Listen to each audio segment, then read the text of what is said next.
सभी को जय सिया राम। रामचरितमानस अयोध्या कांड और दोहा संख्या 239। भरत जी और रामचंद्र जी का चित्रकूट में मिलन होने वाला है, भेंट हो रही है, दर्शन हो गए हैं। तो दोहा संख्या 239 है कि लसत मंजु मुनि मंडली मध्य सिय रघुचंदु ज्ञान सभा जनु तनु धरे भगति सच्चिदानंद। सानुज सखा समेत मगन मन विसरे हरस शोक सुख दुख गन पाहि नाथ कहि पाहि गोसाई भूतल परे लकुट की नाई बचन सपेम लखन पहचाने करत प्रणाम भरत जिय जाने। भरत जी की इस पुकार को, प्रेम भरी पुकार जो थी, उसको लक्ष्मण जी ने पहचाना और अपने हृदय में उन्होंने जान लिया कि करत प्रणाम भरत जी जाने, कि भरत जी प्रणाम कर रहे हैं। बंधु स्नेह सरिस एहि ओरा उत साहिब सेवा बस जोरा मिली न जाई नहीं गुदरत बनई सुकब लखन मन की गति भनई रहे राखी सेवा पर भारू चढ़ी चंग जनु खैच खिलारू कहत सप्रेम नाई महिमा था भरत प्रणाम करत रघुनाथ।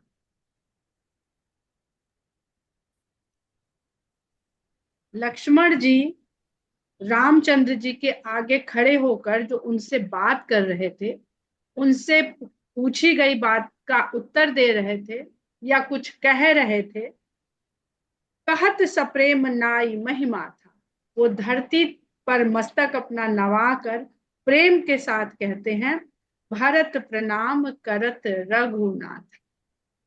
हे रघुनाथ, भरत आपको प्रणाम कर रहे हैं। उठे राम सुनि प्रेम अधीरा। राम ने जैसे ही ये सुना, अधीर होकर के उठ खड़े हुए। कहूं पट कहूं निशंग धनु तीरा। कहीं उनके पट यानी वस्त्र गिरे, जो पहले ही बता दिया था कि उन्होंने कैसे मुनियों के वस्त्र अपने शरीर पर धारण कर रखे हैं। कहीं तरकश गिरा, कहीं धनुष गिरा और कहीं तीर गिर। जब तरकश गिरा तो उसमें जो तीर थे वो भी गिर गए। बरबस लिए उठाई उर लाए कृपा निधान भरत राम की मिलन लखी बिसरे सब ही अपार। दृश्य देखिए तो कुछ वैसा ही दृश्य उपस्थित होता है कि जब कृष्ण सुदामा के बारे में सुनते हैं और किस तरह भागते हैं, वैसे ही राम जब ये सुनते हैं कि भरत प्रणाम कर रहे हैं तो कितने अधीर होकर के भरत के लिए उठ करके दौड़ते हैं कि सब कुछ इधर उधर गिर जाता है। भगवान केवल भक्त से मिलने के लिए अधीर है, और इसलिए अधीर है क्योंकि वो अंतर्यामी है। उन्हें भरत के मन की अधीरता का बोध है। अब भरत के मन की अधीरता का बोध है, जान रहे हैं, तो भरत के वचन क्यों नहीं सुन रहे? यही सब आज हम लोग चर्चा करेंगे आपस में। बरबस लिए उठाई उर लाए कृपा निधान। कृपा निधान भगवान ने बरबस, भरत जी उठना नहीं चाह रहे हैं, जहां पड़े हैं वहीं पड़े। उनके पास भावावेश के कारण शायद ना होश बचा है, ना शक्ति बची है, ना ये बोध रह गया है कि हम यहाँ पहुंच गए हैं। तो रामचंद्र जी उनको जबरदस्ती उठाते हैं। तो जब हम भगवान के शरणागत हो जाते हैं पूरी तरह से, तब भगवान बरबस हमें उठाते हैं, तब भगवान सारा जोर लगाते हैं हमें उठाने के लिए। भरत राम की मिलन लखी बिसरे सब। भरत और राम का ये मिलन देख के सभी को अपनी अपनी सुध बुध भूल गई। मिलन प्रीत किम जाई बखानी। इस मिलन का जो प्रेम है उसको किस तरह से बखान किया जा सकता है? कवि कुल अगम करम मन बानी। क्योंकि ये तो कवि कुल के लिए, जो कवियों का समूह है, कवि का क्या काम? कोई नीचे। कवि इतना संवेदनशील एक व्यक्ति होता है जो भावों को अनुभव करके शब्द देना जानता है। पहले वो सीखता है अपने भावों को शब्द देना। तो जब आप नए कवियों को देखेंगे जो कम उम्र के नए लड़के लड़कियां कविता करना शुरू करते अधिकतर, तो वो अपने मन के भाव लिखते हैं। अगर प्रेम में है तो उस तरह के भाव लिखते हैं, दुख में है तो उस तरह के भाव लिखते हैं, खुशी में है तो उस तरह के भाव लिखते हैं। यानी अपने भावों को शब्द देना उनको आता है। फिर धीरे धीरे जब वो इस मैं से मुक्त होते हैं, कवि हैं और मुक्त नहीं हुए मैं से, तो फिर वो बस रह गए एक जगह सिमट करके। जब उनका दायरा व्यापक होना शुरू होता है तो वो दूसरे के भावों को भी समझने लगते हैं। जिनको देखा, जिनके पास से गुजरे, जिनका जीवन देख लिया, उनके भावों को शब्द देने में समर्थ हो जाते हैं। वो लिखने लगते हैं, कहने लगते हैं। कभी कभी और आगे जब बढ़ जाते हैं तो बिना देखे सुने भी अपनी कल्पना से किसी के भी मनोभावों को समझ लेते हैं, गुण लेते हैं, रच लेते हैं और उसे कविता के रूप में बांध देते हैं शब्दों से। और जब कोई पढ़ता है तो महसूस तो उसने किया था, पर वो शब्दों से ऐसा बांधता है कवि कि जो पढ़ने वाला है वो भी उसके भावों से जुड़ जाता है और उसके भावों में अपने भावों को मिला लेता है और एक नई ही गूंथ लेता है छोटी सी। और जो जो पढ़ता जाता है वो कवि के भावों में अपने भावों को मिला करके उसका आनंद लेता रहता है। तो इस जो कवि ने भाव अपने उपजाए और जो पढ़ने या सुनने वाले तक पहुंचे, वहां पे माध्यम क्या है? माध्यम है शब्द, अक्षर। क्योंकि उनके कुछ अर्थ हैं और वो तय करे गए हैं व्याकरण के द्वारा, विद्वानों के द्वारा तय कर दिए गए हैं। तो कहते कवि कुल अगम करम मन वाणी। अब ये मन के लिए भी अगम्य हो गया। मन पहुंचे, भाव भाव को जान पाए, तब तो उसको जो है वो कर्म कर दे उसको, यानी लिखे और वाणी दे। लिखे और फिर वाणी के द्वारा उसको सुनाए, कहे। तो ये कवि कुल के लिए तो अगम्य है। क्योंकि जब शारदा माँ ही नहीं कह पा रही हैं तो शारदा माँ की सहायता से ही तो, उनकी कृपा से ही तो कवि लोग रचते हैं, या कोई भी रचनाकार है, चाहे चित्रकार है, चाहे गायक है। परम प्रेम पूरन दो भाई, क्योंकि दोनों भाइयों का जो इस समय प्रेम है वो परम प्रेम है। परम प्रेम जो कभी घटता बढ़ता नहीं, सदा एक सा रहता है और पूर्ण हो रहा है। अब ये परम प्रेम है और दो के मिलने से पूर्ण हो रहा है। इतना सुंदर यहाँ पर द्वैत अद्वैत दोनों है कि वो तो पूर्ण है। फिर उनके मिलने से कैसे पूर्ण हो रहा है? तो वही ओम पूर्ण मदम पूर्ण मदाय, पूर्ण से पूर्ण ही पैदा होता है। लेकिन उस पूर्ण को जानने वाला भी तो होना चाहिए। और जो पूर्ण जान लेगा वो फिर अपने को पूर्ण मान के अलग नहीं रहेगा, वो भी उस पूर्ण से ही मिल जाएगा। पर मजा ये है कि वो पूर्ण जब पूर्ण से मिलता है तो एक ही पूर्ण होता है, दो पूर्ण नहीं होते। इसी को अनंत कहा जाता है कि उनका उसका ना आदि है ना अनंत है। क्योंकि कुछ मिल गया, ज्यादा हो गया, कुछ निकल गया, कम हो गया, वो परम नहीं। मन बुद्धि चित अहमित बिसराई। अब मनुष्य रूप में है पर ऊपर उठ गए परम प्रेम। वहां पर जो बीच में परम प्रेम आ गया, उससे ये मनुष्य रूप राम और भरत, मन बुद्धि चित्त और अहमिति, अहमिति मैं होने का भाव, ये बिसर गया। तो द्वैत के द्वारा अद्वैत भाव मिल गया वहां। और इसको जो देख रहा है वो अनुभव कर सकता है, बस कह नहीं सकता है। बड़ा सुंदर शब्द गोस्वामी जी लेते हैं, मन बुद्धि चित्त अहमित।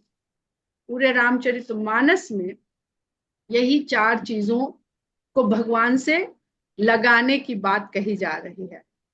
और अगर हम देखें तो ये चारों मानस में किस तरह विद्यमान है। 7 कांड है मानस में, जिसमें अयोध्या कांड को कहा जाता है कि वो बुद्धि है। वहां सती माता अपनी बुद्धि के साथ आरंभ करती हैं राम की कथा, राम की चर्चा, प्रश्न। तो अयोध्या कांड बुद्धि है। बुद्धि निर्भर होती है तर्कों पर, और सती माता तर्कों के साथ बातचीत को बढ़ाती हैं। पर जहां तर्क नहीं मिला, बुद्धि वहां पे उसको नकार देती। तो अयोध्या कांड इन चारों जो हमारे भौतिक तत्व जो हैं उसके परे हैं। भौतिक तत्व से परे जो मनुष्य के भीतर विद्यमान है, मन, बुद्धि, चित्त और अहंकार, उसमें बुद्धि है अयोध्या कांड। और अयोध्या, अरे बाल कांड बुद्धि। बाल कांड के बाद, मतलब बालक है तो जिज्ञासा करिए, बहुत जरूरी है। बुद्धि लेकर के आए हैं तो अवश्य आवश्यक है कि जिज्ञासा करिए। पर उस जिज्ञासा को उत्तर पाने के लिए किसी ऐसे व्यक्ति के पास बैठिए जो उस विषय का ज्ञाता हो, और आपका बुद्धि जड़ हो। ये हम लोग ने खूब समझा है। जड़ से मतलब खाली हो, इस बोध से न भरा हो कि हमको ये पता है, अब आप बताइए आगे। जैसे सती माता थी, पार्वती की बात, हिमाचल पुत्री पार्वती, पहले भी बताया था। पर्वत की कन्या पार्वती, पर्वत जड़ है, उसकी कन्या भी जड़ होगी। दक्ष बुद्धिमान है, दक्ष है, बुद्धि दक्ष है, तो कन्या भी दक्ष सुता होगी, बुद्धिमती होगी। तो क्या आवश्यक है? बुद्धि है तो प्रश्न करिए, पर बैठिए किसके पास? और जड़ होकर के बैठिए गुरु के पास, शंकर के पास। तर्क आप लेकर मत बैठिए गुरु के पास, शंका लेकर मत बैठिए, जिज्ञासा लेकर के बैठिए, तो शंकर सब कुछ बताते हैं। और बुद्धि बुद्धि बुद्धि से बालकांड आगे बढ़ता है। बालकांड के बाद अयोध्या आता है, जहां बुद्धि का विकृत रूप हमें देखने को मिलता है। मंथरा, और मंथरा के द्वारा कैकेयी के रूप। ये कोई विकृत नहीं है, न मंथरा विकृत है, न कैकेयी विकृत है, बुद्धि विकृत हो जाती है। हम अभी उस पक्ष में नहीं जाएंगे कि वो राम की इच्छा से हो रहा है। तो विकृत बुद्धि के हमें दर्शन होते हैं, और विकृत बुद्धि के परिणाम के रूप में राम को वनवास मिलता है। अब राम तो वही है, अयोध्या भी है, राम का ही महल है जहां राम जन्म लेके निवास कर रहे हैं, तो बुद्धि विकृत क्यों हो गई मंथरा और कैकेयी की? ये बहुत बड़ी सोचने वाली बात है। तो ये भरत जी के द्वारा अब समझ में आता है कि कृपा सिंधु राम तो मौजूद है, कृपा के सागर राम तो मौजूद है, पर व्यक्ति के हृदय में उस राम के प्रति प्रेम का सागर उसके हृदय में होना चाहिए। इसीलिए शंकर भगवान ने की कथा से आरंभ हुई कि भैया पहले हृदय में थोड़ा सा सरोवर के लायक जगह बनाओ, उतनी जगह तो बनाओ कि जो राम कथा है वो यहाँ पढ़ के यहाँ से जाए, यहाँ से आए बुद्धि में, और बह ना जाए, कुछ तो रुक जाए हृदय रूपी मान सरोवर में। वही मानस है। तो अगर रुक जाएगी, वहां ठहर जाएगी, तब आगे बढ़ेंगे, तो धीरे धीरे आप उस सरोवर को एक प्रेम सागर के रूप में खुद ही पा जाएंगे। प्रेम भी भाव है, परमेश्वर भी भाव है। तो हृदय में प्रेम होना आवश्यक है, तब बुद्धि विकृत नहीं होगी। जब बुद्धि विकृत नहीं होगी, तब वो बात जो बुद्धि में आई, प्रेम है, प्रेम समझ में नहीं आता बुद्धि को,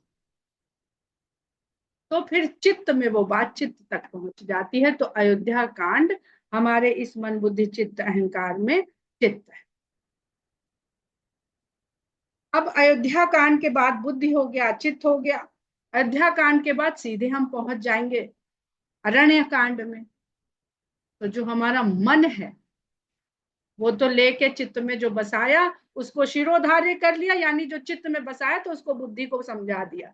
कड़ा उसे इस पे ले जाने क्या अर्थ है कि जो बात चित्त में आ गई उसको बुद्धि ने स्वयं समझ लिया। अब बुद्धि कोई तर्क कुतर्क करेगी ही नहीं, क्योंकि चित्त उसके ऊपर की श्रेणी है ना, वो बुद्धि चित्त के नीचे काम कर रही है। तो अगर चित्त तक पहुंच गया, चित्त के दस्तखत हो गए, तो अब बुद्धि की कोई अथॉरिटी नहीं रह गई कि वो कैंसिल कर दे उस ऑर्डर को। वो पास हो गया वहां से। तो वो खड़ा हुआ अपने जो चित्त से पाई वो शिरोधार्य कर लिया, यानी बुद्धि में वो उन्होंने स्थापित कर दी, राज सिंहासन में स्थापित कर दी, अयोध्या में स्थापित कर दी। अयोध्या बुद्धि है, बुद्धि का स्वामी अगर इंद्र है, इंद्रियां ही जाके सबको, जो इंद्रियां सूचनाएं लाती, बुद्धि वैसे काम करती है। हमने कुछ सुन लिया, हमें पता नहीं, बाहर बड़े जोर से ब्रेक लगने की आवाज आई, कान ने सुना, दिमाग को पहुंचा, दिमाग ने बताया अरे कोई ठोक दिया, कुछ नहीं देखा हमने, पर बुद्धि ने हमें बता दिया कि किसी ने किसी को ठोक दिया, कुछ नहीं देखा है। तो ऐसे सिंहासन पर भरत जी ने भगवान की चरण पादुका रख दी। उस सिंहासन पर कभी इंद्र सवार ही नहीं हो पाएगा जिस पे भगवान की चरण पादुका रख दी गई। दंड कारण्य मन है, पहले भी हम लोगों ने पढ़ा था कि चित्रकूट में मेल मिलाप है, भरत जी का मिलाप है राम से, पूरी अयोध्या का मिलाप है राम से, मिथिला वासियों का भी मिलाप है राम से। भरद्वाज, निषाद राज, जितने लोगों का बुद्धि और चित्त भगवान की ओर हो गया है, उन सब का मिलाप। पर दंड कारण्य में वियोग है, बिछुड़ना है। जब सीता जी को राम ढूंढ रहे थे तो दंड कारण्य में ही थे, तो सती का शंकर से वियोग हुआ। दंड कारण, जीवन में मन के अधीन हम होकर के चलेंगे तो वियोग यानी दुख, संताप, शोक, यही सब मिलेगा। तो सती का शंकर से वियोग है और सीता का राम से वियोग है, दंड कारण में ही वियोग है। तो दंड कारण मन का प्रतीक, मन का साम्राज्य बड़ा हो गया तो ये जंगल है पूरा, हमको वहां खो जाना है, भूल जाना है, खतरे भी सबसे ज्यादा है। ऋषि मुनि बैठे हैं वहां पर ऋषि मुनि से ज्यादा राक्षसों का खतरा है, यानी वैराग्य से ज्यादा, संतोष से ज्यादा, प्रेम से ज्यादा, त्याग से ज्यादा विषय कामनाओं का खतरा है मन के लिए। मन सुनता तो है ऋषि मुनियों की, पर चलाता मन को राक्षस है, तो इसलिए वहां वियोग हो जाता है। अब आत्मा का परमात्मा से हो जाता है, हमारा सुख शांति से वियोग हो जाता है, जो भी आप लोग समझ लीजिए। और अहमिति है लंका, अहंकार ही अहंकार, मैं ही होने का सब भाव भरा हुआ है। वहां का राजा कौन है? रावण, उसी का साम्राज्य, मैं। इतना तो हम सब जानते हैं कि रावण बड़ा अहंकारी था, यानी वो हर पदार्थ के लिए, हर कार्य के लिए, हर क्रिया के लिए स्वयं को ही मानता था। अब भरत और राम जब मिल रहे हैं तो सब चीज से परे हो गए। सब चीज से परे कौन कर सकता है? ऐसा कौन सा राम का बाण है? कोई राम का बाण नहीं चाहिए, फिर सारे बाण तो गिर गए, सारा तरकश गिर गया, धनुष गिर गया, सब कुछ गिर गया। क्योंकि शत्रुओं के लिए, विषय कामनाओं के लिए तो धनुर्धारी राम चाहिए, पर प्रेम के लिए धनुर्धारी राम नहीं चाहिए। इसलिए वो सब कुछ छोड़ के भागते हैं भरत की ओर। न धनुष है, न तरकश है, न तरकश में तीर है। तो तब जब प्रेम के लिए भक्त जाता है तो भगवान ऐसे ही बढ़ के उसे उठा लेते हैं। भगवान सक्षम है ऐसे उठाने के लिए, उन्हें नहीं चाहिए धनुष बाण, क्योंकि भरत के अंदर कोई अहंकार है ही नहीं। अहंकार है रावण के अंदर, तो भगवान को धनुष बाण सब और नए नए धनुष बाण सीखते जाते हैं। जितने ऋषि मुनि मिलते हैं उन सब से नई नई विद्या सीखते जाते हैं और सबको साथ भी लेके जाते हैं। कहु सुप्रेम प्रगट को करई, कही छाया कभी मत अनुसरई। तो तुलसीदास जी अपने आप को असमर्थ पाते हैं ये कह पाने में, जो उन्होंने कह तो दिया है, कह उन्होंने सब कुछ दिया और वो समझ भी रहे हैं। तो कहते कहो सुप्रेम प्रगट को करे। अब ये जो प्रेम है जिसके कारण मन बुद्धि चित्त अहंकार सब छूट गया, राम का पूरा धनुर्धारी रूप छूट गया, वन में राम ने धनुष छोड़ा है तो केवल भरत जी के लिए छोड़ा है, अन्यथा राम ने धनुष तब छोड़ा है जब रावण का वध करके पुष्पक विमान से अयोध्या पहुंचे हैं। तब वशिष्ठ को प्रणाम करने के लिए राम ने धनुष छोड़ा है, अन्यथा राम ने कहीं धनुष नहीं छोड़ा है, पूरे दंडकारण्य में धनुष धारण किया है।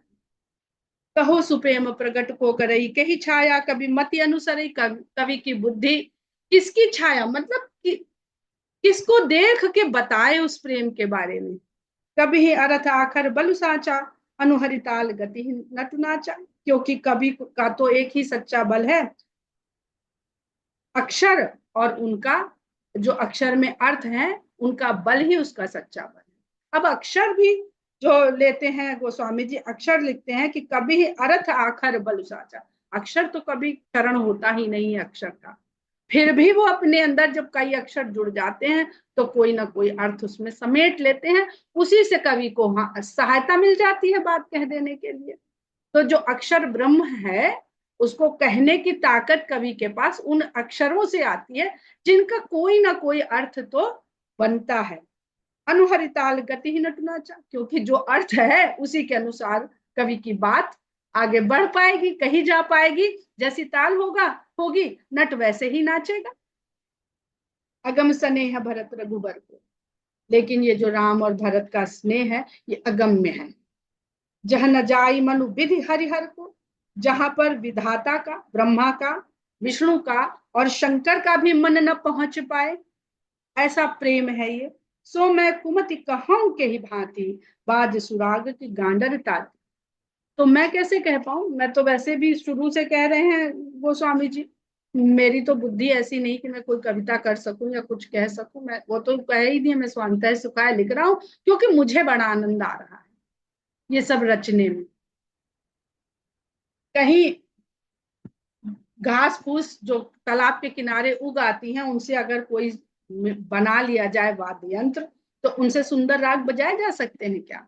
सुंदर राग निकालने के लिए वाद्य यंत्र का उतना ही विशेष होना होता है, उसको बनाने वाला भी विशेष, सामग्री भी विशेष, फिर उसको सिखाने वाला विशेष गुरु, तब जाके कोई उसमें से एक सुंदर राग बजा। मिलन बिलो की भरत रघुबर की, सुरगन सभय धक धक उधर की।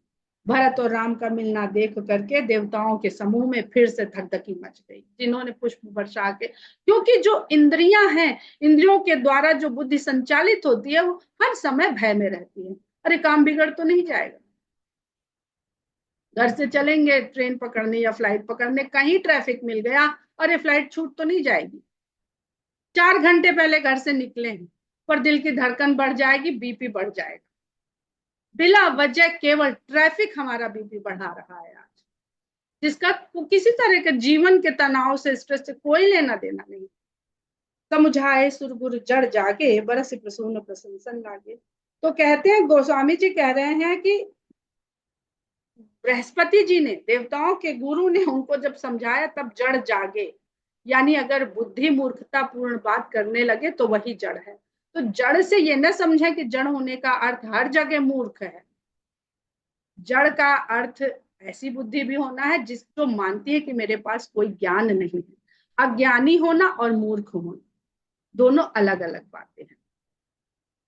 बरस प्रसून प्रशंसन लागे, और गुरु के समझाने से उनको शीघ्र ही सब बात फिर से याद आ गई, और पुष्प वर्षा करके इस सुंदर दृश्य की प्रशंसा करने लगे। मिली सपे मरी प्रसूद नहीं, केवट भेंटे राम। फिर प्रेम सहित लक्ष्मण से और केवट से राम भेंट करते हैं। भूरि भाए भेंटे भरत लक्ष्मण करत प्रणाम। और बहुत ही सुंदर भावों के साथ भरत और लक्ष्मण जी एक दूसरे से भेंट करते हैं, जिसमें लक्ष्मण जी भरत को प्रणाम करते हैं। हम लोग यहीं पर दोहा संख्या 241 पर विराम करते हैं, और चाहेंगे कि आप लोग भी अपने मन के कुछ भाव आज साझा करिए। तो जो कोई भी बोलना चाहता है उसका स्वागत है।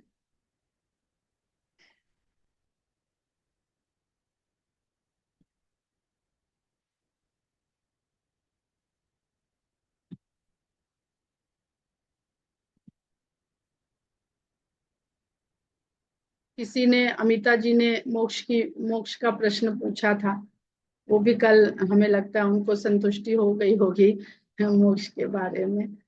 आ,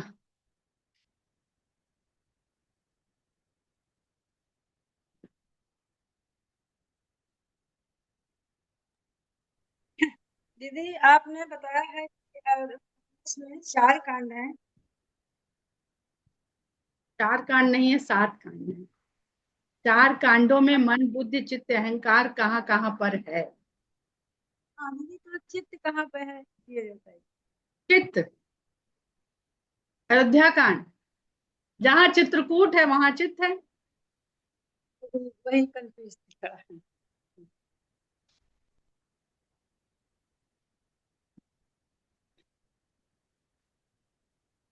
किसी के मन में कोई भाव उजागर नहीं हुआ भरत जी का चरित्र सुन के?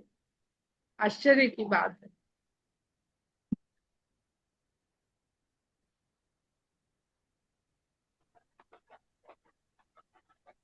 भाव तो बहुत जागृत हो रहे हैं, लेकिन इस समय विनीता जी क्षमा चाहूंगी। मतलब इस समय ये जो क्लास है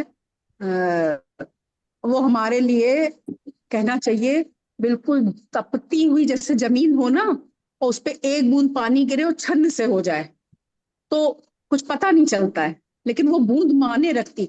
इस समय मस्तिष्क, हम कॉलेज में हैं और जो वातावरण है ऐसा कुछ हो गया है कि बहुत अच्छा लगा। आज हम इसीलिए अलग आके बैठे, लेकिन कुछ बोल नहीं पा रहे हैं। अब हम चाह रहे हैं कि लोग पूछे तो हमारा कुछ बढ़ जाए ज्ञान। हम भी यही चाह रहे हैं कि हाँ ज्योत्सना बोलिए। दीदी जैसे मैं बहुत देर में भी जुड़ी और 2 दिन 3 दिन से मेरा छूट भी रहा है, अभी मैं सुन भी नहीं पाई हूँ सारा।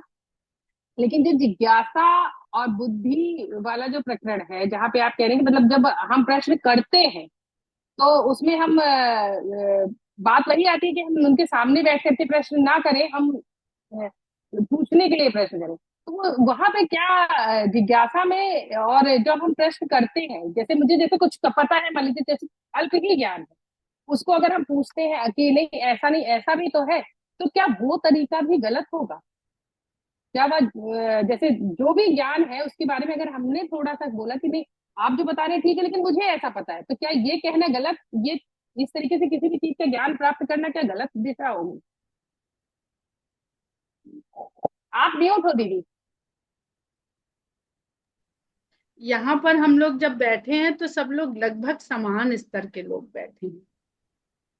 जब सती और पार्वती की हम लोग बात करते हैं तो वो शंकर भगवान के सामने बैठे, और जनक जी के यहाँ शास्त्रार्थ होता है। शास्त्रार्थ का मतलब ये नहीं होता कि लड़ाई होती, चर्चा होती है, डिस्कशन होते हैं, अपने अपने तर्क रखे जाते हैं। उसमें फिर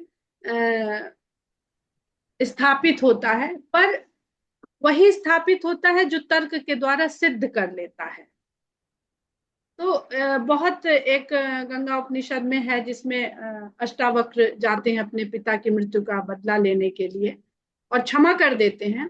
तो यही सिद्ध करता है कि तर्कों से अगर कोई सिद्ध हो भी गया है तो उस विजय से अहंकार नहीं होना चाहिए, और ये नहीं होना चाहिए कि तुम्हारे तर्क कम पड़ गए तो तुम पराजित हो। अभी शंकराचार्य जी के ऊपर एक आध्यात्मिक डिस्कशन में हम लोग गए थे, वहां पर भी मंडन मिश्रा से शंकराचार्य ने शास्त्रार्थ किया और ये शर्त रखी गई कि जो कोई हारेगा वो उसके पंथ को स्वीकार करेगा। यानी द्वैतवाद, पंथ से मेरा मतलब है द्वैतवाद और अद्वैतवाद। मंडन मिश्रा द्वैतवादी थे और कर्मकांडी थे, और शंकराचार्य अद्वैतवादी थे और वेदांती थे। मेरा अपना, दोनों लोगों की बहुत सुंदर बातचीत हो रही है, पर मेरा अपना ये भाव आया कि भाई ये क्यों लगाना कि अगर आप पराजित होंगे तो आप मेरे वाद को या मेरे सिद्धांत को मान लेंगे, या मैं पराजित होऊंगा तो मैं आपका शिष्य हो जाऊंगा। यानी जो हारेगा, जो जीतेगा वो गुरु, और जो हारा वो शिष्य। गुरु शिष्य तक तो बहुत बढ़िया है, क्योंकि हम हारे अर्थात हमें अभी ज्ञान की और आवश्यकता है, हम आपके शिष्य बनते हैं और जानते हैं और जानते हैं और जानते हैं। पर अगर हम तर्क नहीं करेंगे तो हम कभी आगे नहीं बढ़ेंगे। विश्वास और अंधविश्वास में फर्क है, आस्था और अंधविश्वास में फर्क है। ये इतनी महीन रेखाएं हैं फर्क की। अगर हमें तर्क नहीं करना हो, हमें खाली सुनते रहना हो और जानते रहना हो, और पंडित जी ने जैसे करवा दिया, कोई बच्चा पूछे ना कि पंडित जी आपने ये 5 क्यों कहा कि 5 उंगलियां जोड़ दीजिए, अब चक्कर यह है कि पंडित जी को भी नहीं पता है, मेरा मतलब पुरोहित से, उनको भी नहीं पता है कि पांचों उंगलियां क्यों स्पर्श करी, यहाँ के उस पर, कुछ को पता है पर ज्यादातर मंत्रोच्चार ही नहीं करते हैं सही सही।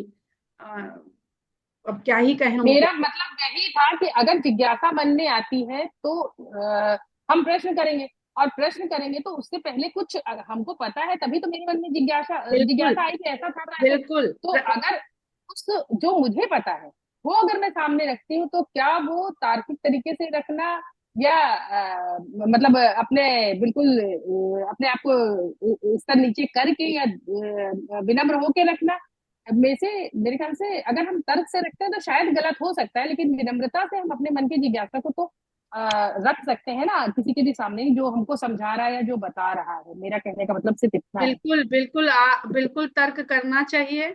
और तर्क करके अगर उसके पास आपके तर्कों के उत्तर नहीं है, यानी आपकी जिज्ञासा के उत्तर नहीं है, तो आपको फिर श्रेष्ठ गुरु मिलते चले जाएंगे। अगर वास्तविक जिज्ञासा है, आपको वो पुस्तक के रूप में मिल जाएगा, चर्चा के रूप में मिल जाएगा कहीं, क्योंकि जिज्ञासा आपकी खोजी आप हैं, खोजी आप हैं, और आप खोज में लगे हुए हैं, तो आपकी खोज पूरी होगी। हो सकता है आपके किसी प्रश्न का, किसी जिज्ञासा का, किसी तर्क का हम समाधान न कर सकें, तो ऐसा नहीं है कि अगर हम समाधान नहीं कर पाए तो वो बात एग्जिस्ट नहीं करती है। आपकी पूरी, हो सकता है आपकी बात सही है, आपका, हम तर्क पे कह रहे हैं आपका तर्क बहुत सही हो सकता है, लेकिन आपकी, आपके अंदर खोज ही प्रवृत्ति क्यों आई? क्योंकि आपको लग रहा है कि तर्क ये करना है, इसका मतलब ये सही है कि ये सही है। अगर आपके तर्क में ये चीज नहीं है तो फिर तो आपको विश्वास है, आपको तर्क की आवश्यकता नहीं है। आप उसको एक्सेप्ट, भाई हम नहीं समझ पा रहे हैं पर मेरे भीतर ये बात बैठ गई है और हम इस पर विश्वास करते हैं। जैसे हम वो वाला प्रसंग हमने कई बार इसीलिए पढ़ा, क्योंकि मैं हर बार उस प्रसंग पे आकर के इसीलिए अटकती हूँ कि अगर पार्वती जी ने शंका करी और उन्होंने वो प्रश्न किया, तो वो गलत कहाँ पे हो गई? उनके मन में भी तो एक पार्वती जिज्ञासा नहीं, ही आई सती, थी। पार्वती अरे नहीं, सती, सती, हाँ, सती जी तो ने अगर वो किया। 3 बार गलत किया उन्होंने। पहली बार उन्होंने जानना चाहा, बहुत अच्छा, बुद्धि जानना की चाह, बात। हाँ वही। तो बुद्धि का काम क्या है? लेबोरेटरी किस लिए खुलती है, प्रयोगशालाएं किस लिए खुलती है? हम देख रहे हैं कि पानी भाप बन के उड़ रहा है, बर्तन का पानी खत्म हो गया। एक आदमी है कि जानता है कि भैया उड़ रहा है, उड़ रहा है, उड़ने दो, हमें क्या करना। पर प्रयोगशाला में वैज्ञानिक कहता है नहीं, हम जानेंगे उड़ के कहाँ जा रहा है और क्या बदल रहा है जो ये उड़ रहा है। तो वो जानता है और वो एक सिद्धांत पाता है और कहता हाँ, वो तब संतुष्ट हो जाता है। तो प्रयोगशाला में उसने सिद्ध कर लिया, तो बुद्धि परीक्षण करके शांत हो जाती, हाँ ठीक है। तो शंकर भगवान क्या कहते हैं कि परीक्षण कर लीजिए। तो प्रश्न, जिज्ञासा आपकी बुद्धि का है, तो परीक्षण किसको करना है? आपकी बुद्धि को करना हाँ, है। आप ढूंढिए, आपकी ये परीक्षण आप करना है, किस प्रयोगशाला में आपको जाना है। आपको विनीता दीदी के साथ बैठना है, या आपको मानस खोल के बैठना है, या आपको और बहुत सारे सहायक ग्रंथ चाहिए, या आपको और विद्वानों को सुनना है, या आपको वैज्ञानिक को सुनना है? किससे आपको आपकी जिज्ञासा शांत होगी? तो आप क्षेत्र बढ़ाइए अपना। फिर उसके पश्चात परीक्षण लेने गई और परीक्षण लेना भी नहीं शुरू किया और फेल हो गई। फेल हो जाए बुद्धि, मान ले कि जो हमारा तर्क था या हमारा जो वो कहना था, शंका थी, उनको जिज्ञासा नहीं थी, पहली बात तो ये जानिए, उन्हें शंका उनको थी, हाँ शंका थी। शंका। और उनको शंका का समाधान तो हो गया कि हाँ ये ब्रह्म है, परम ब्रह्म है। पर अहंकार क्या था कि सबसे, अखिलेश्वर की पत्नी तो हम दक्ष सुता है और हम अखिलेश्वर की पत्नी है, तो दोहरा अहंकार था सती को। तो प्रश्न बहुत अच्छा है पर दोहरे अहंकार के साथ है, तो गड़बड़ यहां हो गई। अब अहंकार ने अहंकार। उनको क्या कहा कि मत स्वीकार करो अपनी हार। बुद्धि कहती है, बहस होती टीवी में रोज देखते होंगे, हार गया तब भी नहीं स्वीकार कर रहा है। तो बुद्धि कहती ना, स्वीकार मत करो। ये बुद्धि नहीं कह रही, ये अहंकार कह रहा है। मन बुद्धि चित्त अहंकार। बुद्धि ने परीक्षण करना चाहा, पर अब बुद्धि के ऊपर अहंकार आ गया, स्वीकार मत करो। तो जैसे ही स्वीकार मत करो तो असत भाषण किया। और किससे किया? शंकर से किया, जिससे जानने गई थी। प्रोफेसर साहब ने कहा ये सामान रखा है लेबोरेटरी में, जाओ करके देख लो परीक्षण और रिजल्ट हमें बताओ आके, स्टूडेंट का काम क्या है। हाँ सर हमने किया और ये रिजल्ट आया, जो आपने बताया था वही रिजल्ट आया। पर स्टूडेंट को तो लग रहा नहीं प्रोफेसर साहब ऐसे ही हाँकते हैं, बहुत ज्ञानी है। नहीं सर, आपने जो बताया था हमने तो मान लिया और हमने परीक्षण नहीं किया, जबकि उसने किया और पाया कि जो प्रोफेसर साहब बता रहे थे वही रिजल्ट आया। अब वो चाह रहा था कि ये गलत आ जाए ताकि आज प्रोफेसर साहब को छोटा दिखा दें, और उनको प्रोफेसर साहब को गर्व हो जाए, वाह क्या स्टूडेंट है मेरा, ऐसी चीज निकाल के लाया जो आज तक कोई नहीं निकाल के लाया। तो अहंकार हो गया, तो असद भाषण कर दिया।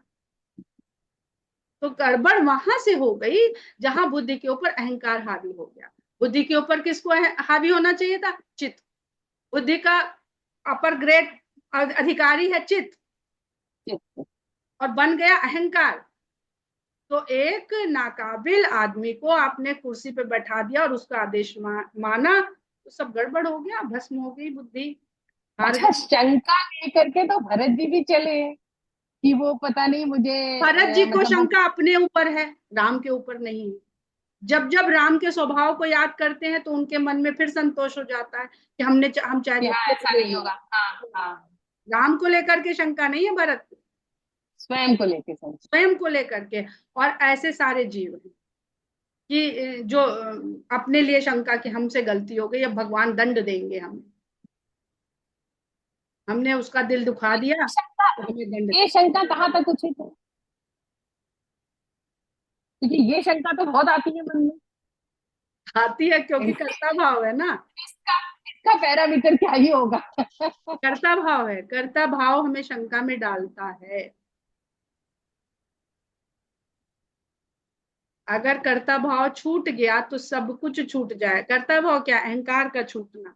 और अहंकार नहीं छूटेगा, हमारी मटेरियल में अहंकार मिला हुआ है। 5 तत्व तो मिला दिए, उसमें चेतना आ गई ब्रह्म की, अब वो तो ब्रह्म जैसे सरीखे हो गए, कोई दोष ही नहीं है।